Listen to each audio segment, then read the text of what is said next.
Maalidha? Abeel inni dhaga'amu mee waan jette natti hin dhaga'amu. Ani fi Lilliin hojiif gara gurguriitti dhufnaa. Baay'ee namatti tola. Kanaaf yoom dhufture? Ilaa harmeen iyyuu baay'ee gammaddeetti. Ahaa Abeel maal nu jedhan? Qilleensa fudhatta yookaan immoo na bareechita akka. Hin ta'u. Gonkumaan raawwatamu. Osoo dhuftees Taaddaseen gonkumaa mana kan ol iseen galchu. Dhugaasaa yoo baroo oliin galchuuni yeroo sana sittidha kan inni gadhu. Maal akka gooteen akkamittiin mana kanaa akkati baasteen yeroo baru sitti aara. Gaafa yaadu ammoo ammumaan mana barbaadachuu waan sirra jiru natti fakkaata. Egaa nugaa hojjechaadha kan bulle. Wanta amansiisaan tokko yoon jiraanne waggaa yoo dhamaani maal gatii qaba?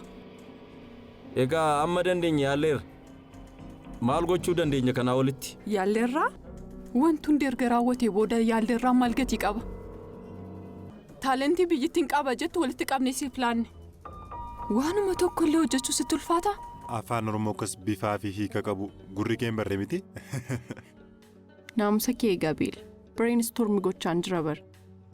Maalidha modernii miti jechuudhaaf. Amma bara afaan Oromoodhaan yaada ishee baastee nuuf ibsuu ishee dabar. Hiikni isaa akka sirriitti isaan dhaalutti hojii harka keenyaa isa warqee fakkaatuun ammayyaa taasisuudha ka. Ammayyaa?